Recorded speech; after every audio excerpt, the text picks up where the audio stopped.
Welcome to Stories of Impact.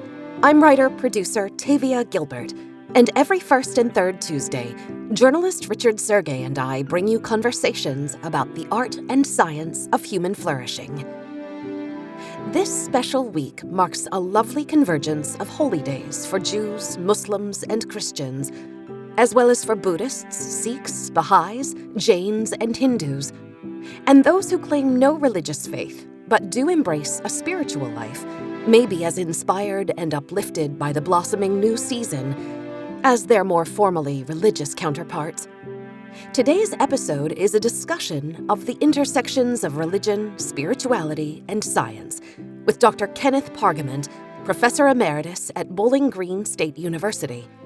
Dr. Pargament was named this year as one of the 50 most influential living psychologists in the world, and his internationally acclaimed research addresses the relationship between health and spirituality and religious faith. What inspired Dr. Pargament's work? I was very interested in studying systematically, scientifically, the ways in which religion may be helpful or harmful when people face major life crises.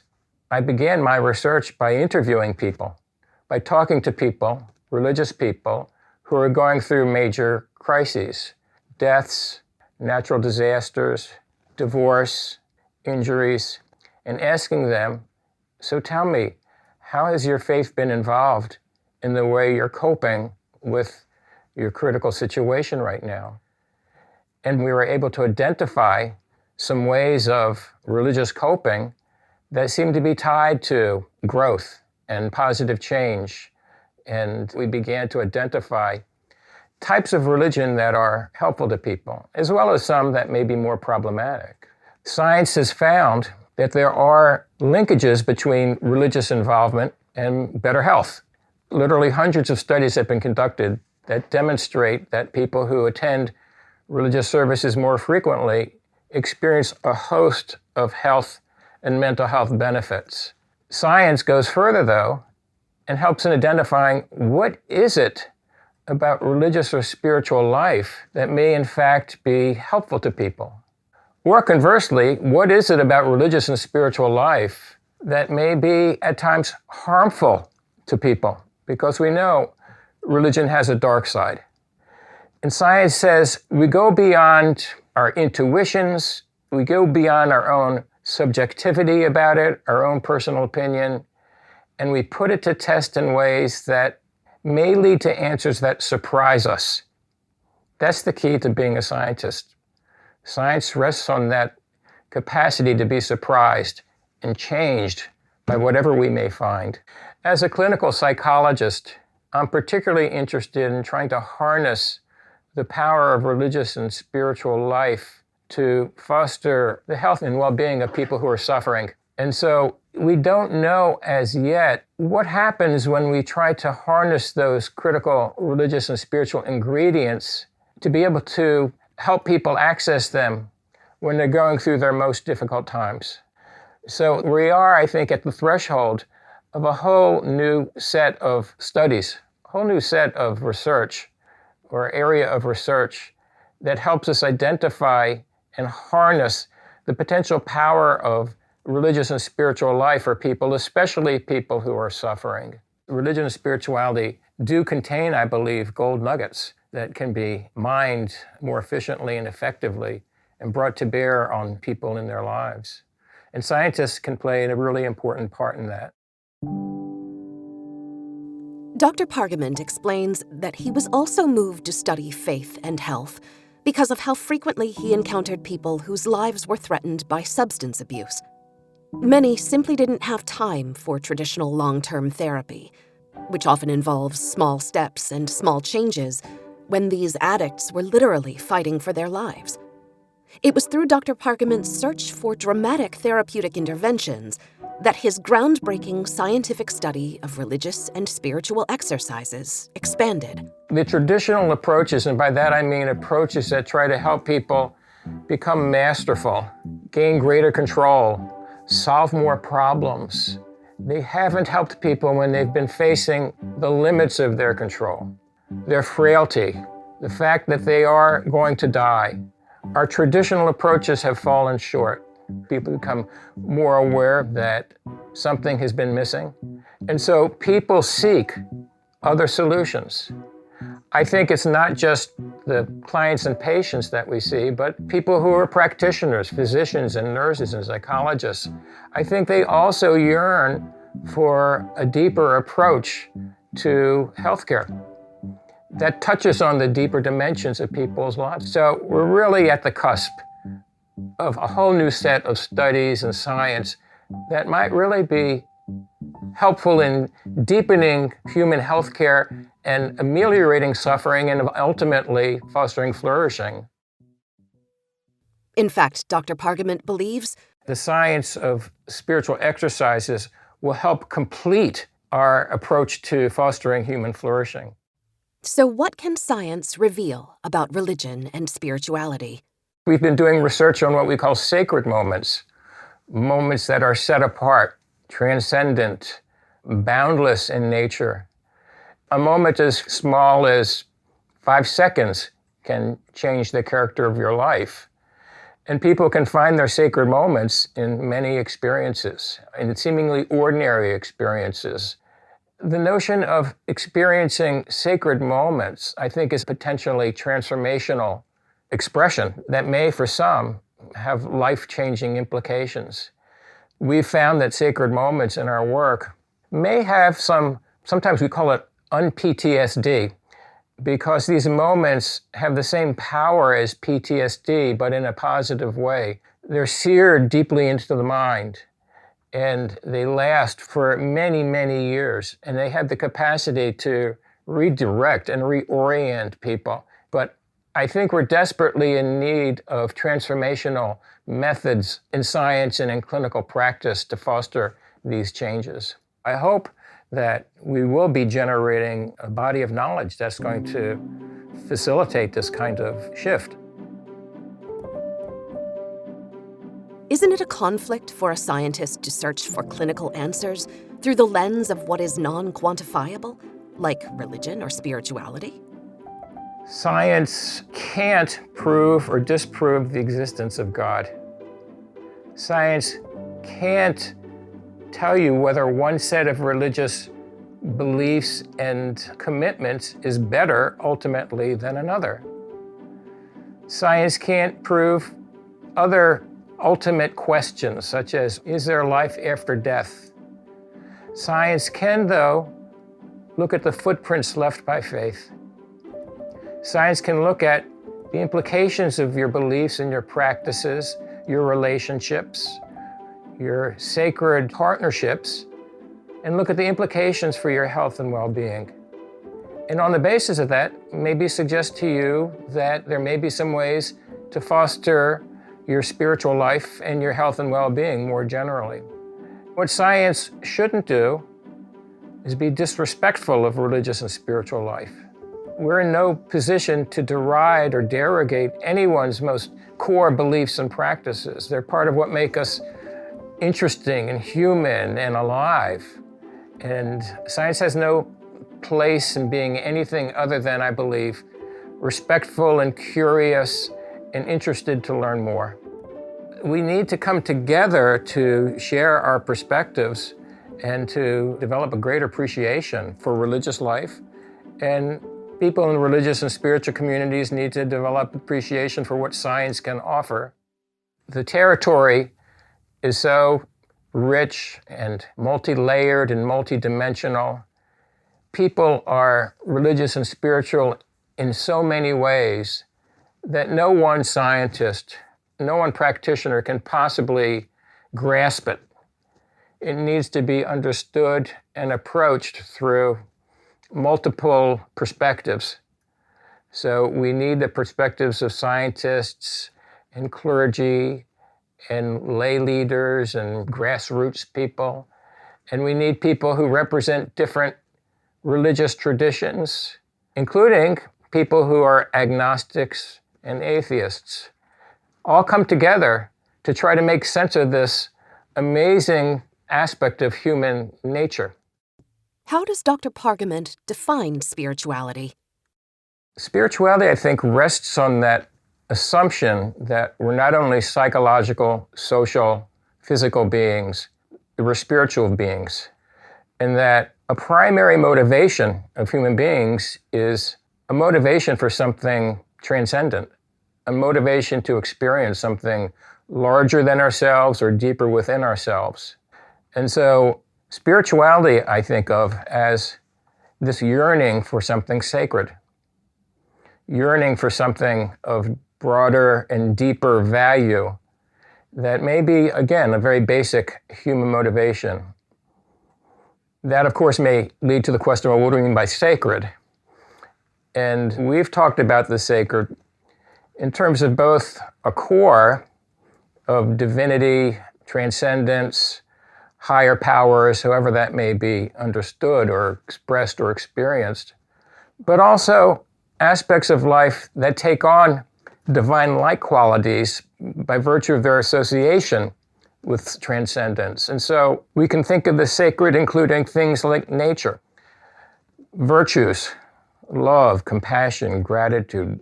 They've often been linked to the divine.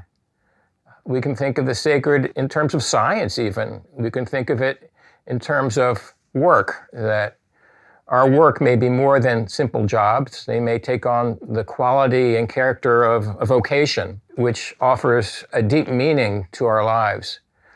We can talk about anything from quilting to music. The arts and crafts can take on sacred power and meaning. So people have this yearning, I believe, to seek out and form a relationship with something larger and deeper than themselves. And by that I mean the sacred. And that process of searching for, discovering, sometimes transforming that relationship with the sacred is the heart and soul of spirituality. We're always in process of forming a relationship and sustaining a relationship and developing that relationship with something sacred. And what is religion? I think of religion as the pathways people take to find significance in their lives. They're pathways that are connected to something sacred, something of deeper value, deeper meaning, of transcendence or immanence. In American and Western culture, we're very good at solving problems. We're good at being masterful. We're good at fixing things. But there's another part of life that I think we struggle with more, and that's the reality that we're, in spite of all of our efforts to solve problems and extend life and heal, we remain frail and finite beings. No matter how well we take care of ourselves, we're eventually going to die. And how do we come to terms with that? I think science, medicine, psychology in particular, we're not so good at helping people come to terms with human limitations, frailty, finitude. And that's where religion and spirituality come in. They're particularly designed, I believe, to help people face their limitations, to face the existential realities of their condition. Dr. Pargament believes that religion and community go hand in hand. Being part of a religion, I think, is a way of defining who you are, defining identity, also defining who you're not. I think it means to be part of a social community and provides a sense of connectedness in the searching for these solutions. What does religion do well? Religion is a really broad umbrella, and part of its power, I think, lies in the fact that it offers people many routes to significance. Beneath the religious umbrella, we can find people seeking connectedness. We can find people looking for larger meaning in life. We can find people who are really searching for emotional solace and comfort and reassurance. We can find people who are trying to get more control of their lives. And we can find people who are seeking a dramatic transformation from the pursuit of goals and destinations that are destructive. A big part of religion's power is the fact that it can respond to the diverse needs of people. How does religion support health and well-being? There are several religious coping methods, as we call them. One is being able to see critical life events through a benevolent spiritual lens, being able to see that negative life events can also be understood as opportunities for growth, a way to get closer to ultimate truth, a way to get closer to God. And people who are able to see their difficult situations through this benevolent spiritual lens seem to have a number of benefits to their mental health and come through major crises in some ways better. So that's one example.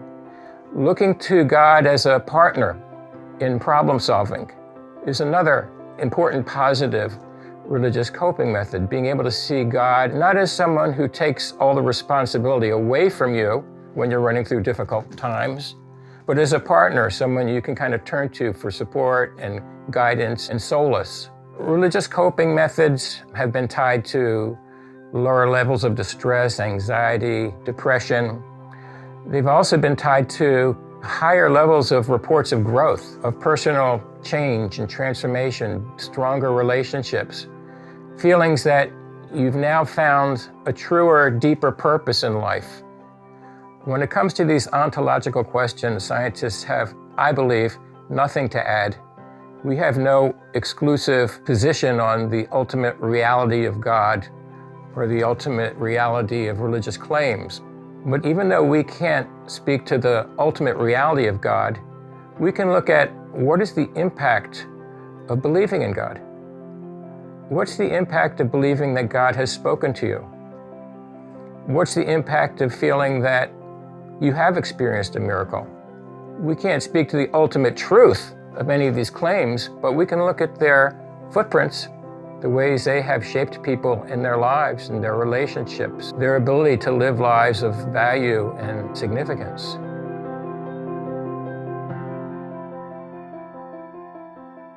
But in times of great suffering, religion isn't always a comfort. We find that at times major life crises create spiritual struggles. People are shaken not only psychologically, socially, and physically, but spiritually. So they may feel they're being punished by God. They may feel angry at God. They may feel abandoned by God. They may start to have doubts about their core religious beliefs. They may have moral struggles in which they find themselves struggling to live according to their higher values, but falling short. They may have struggles with other people around religious and spiritual matters. And these struggles, we find, are tied to distress and sometimes serious physical health and mental health problems. Are religion and spirituality necessarily in conflict? We're seeing a growing polarization between religion and spirituality. Religion more and more is becoming kind of like the dogmatic, constricting, controlling bad guy on the block. And we hear spirituality being contrasted with religion. Spirituality is freeing and uplifting and good. And so we're seeing this polarization of religion on the dark side and spirituality on the good side. It's unfortunate because nobody practices spirituality totally alone, because we're not isolated human beings. And religion itself, people sometimes are failing to see, I think, that the most central function of religious life is spirituality. Organized religions are the only institution we have that have as their most central function trying to help people find a relationship with something sacred in their lives. So the polarization is unfortunate, but people, I think, are moving more and more to seeing the two terms as polarized and even in opposition to each other, as if you have to leave an organized religious setting to be spiritual. You have to free yourself. But if you follow that idea that spirituality may in fact be a new religious movement, then eventually we'll see a kind of coming together again, because people who are following their individual spiritual paths will be looking more and more to do that together.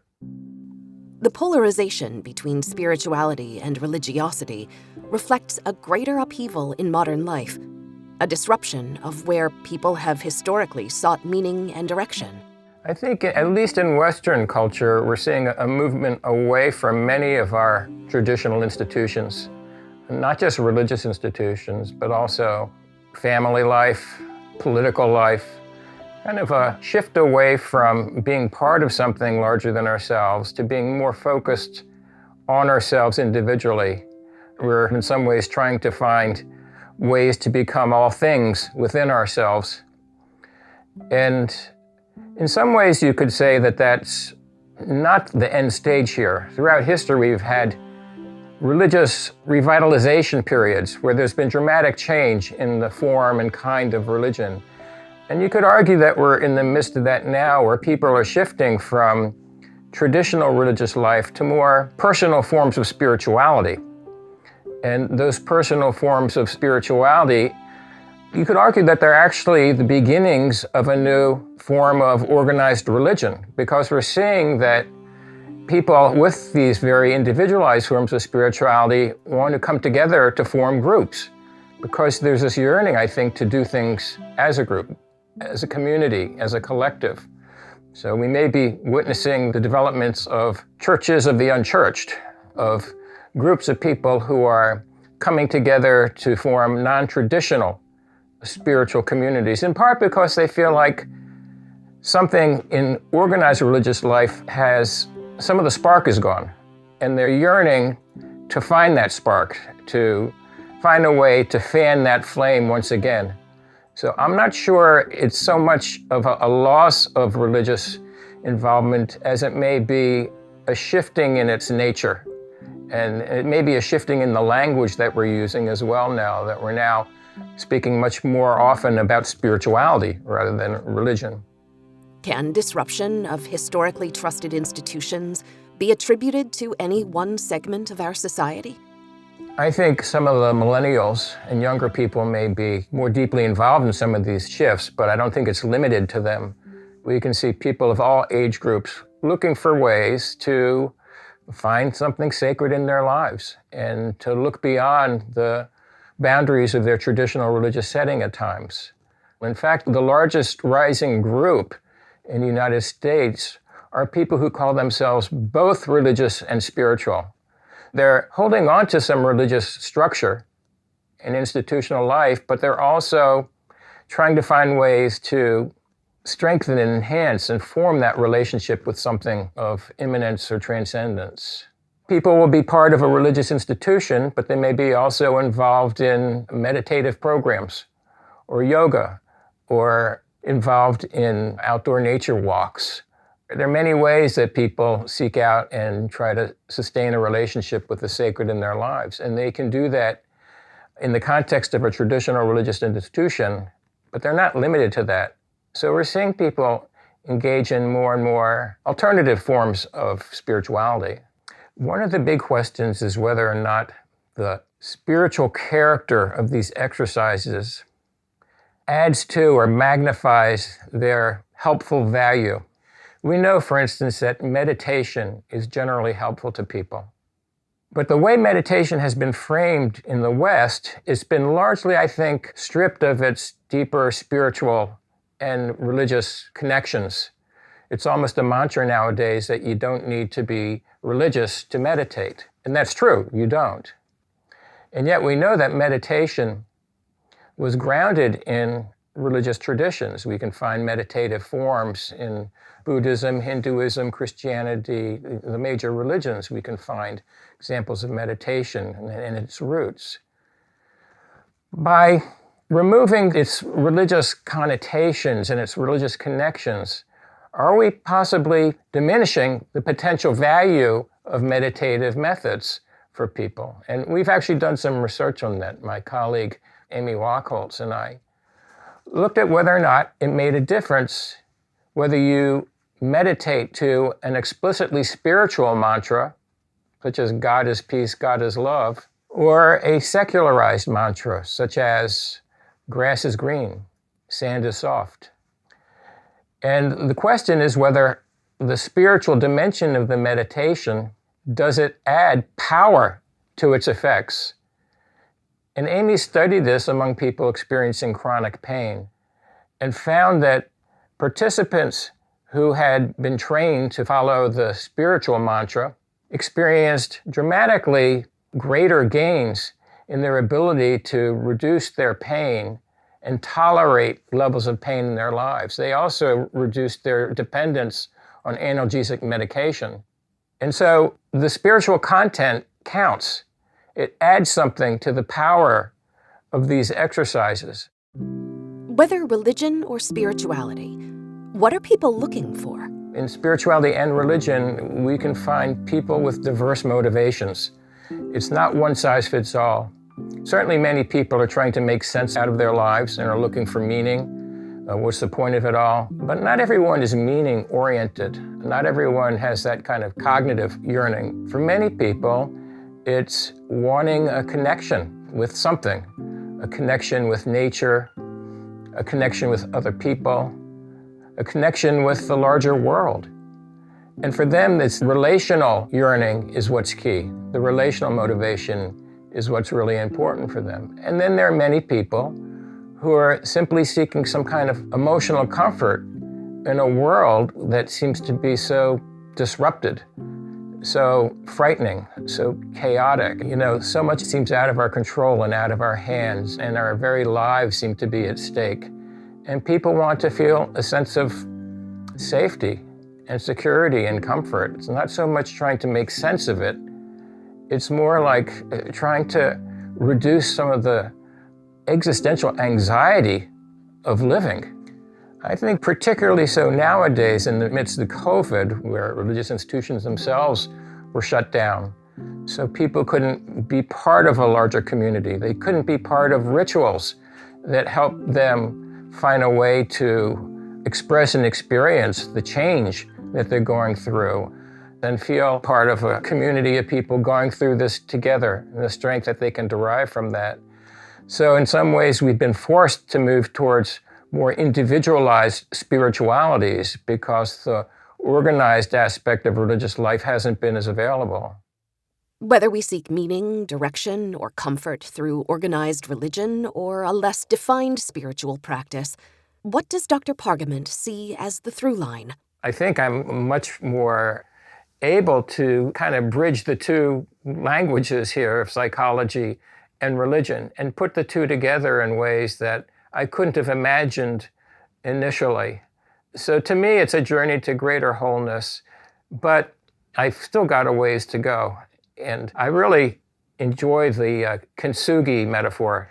Kintsugi is a Japanese art form that involves breaking a ceramic and then putting the pieces back together again with some kind of gold or silver filigree. And the broken ceramic, when it's put back together again, is more beautiful than the ceramic that had been unbroken. And the philosophy underlying it is that in brokenness, we can create greater wholeness. And the wholeness can be of greater beauty when we appreciate that the brokenness is a part of the wholeness. And I find that to be very true in people's lives. We're all, to some extent, wounded and broken in some ways, and yet we try to find ways to put the pieces together again, to become more whole. It's a process that never ends. We're always trying to become more whole. And in the process of doing that, as we move forward, I think we have opportunities to flourish. But we're flourishing as we move towards greater wholeness in our lives. We'll be back in 2 weeks with further discussion about healthcare and flourishing with Dr. David Addis, a public health doctor and the director of the Focus Area for Compassion and Ethics, a program at the Task Force for Global Health based in Atlanta. As I reflected on flourishing, and particularly the idea that flourishing is a sense of all things going well in all domains of your life, I thought, well, if that's true, how many minutes of my life will I be truly flourishing? Because there's always something that could be better. And I started wondering about flourishing in the context of adversity. As a physician, I've known people who were at the end of their life, perhaps in great pain, and yet they were flourishing, they were fully alive. And also people who seemed to have everything that I was searching for or looking for as a professional physician, who seemed miserable. So this dialectic between suffering or adversity and flourishing became alive for me. If you appreciate the Stories of Impact podcast, please follow us and rate and review us. You can find us on Twitter, Instagram, and Facebook, and at storiesofimpact.org. This has been the Stories of Impact podcast with Richard Sergey and Tavia Gilbert. Written and produced by Talkbox Productions and Tavia Gilbert. Senior producer Katie Flood. Music by Alexander Filipiak. Mix and master by Kayla Elrod. Executive producer Michelle Cobb. The Stories of Impact podcast is generously supported by Templeton World Charity Foundation.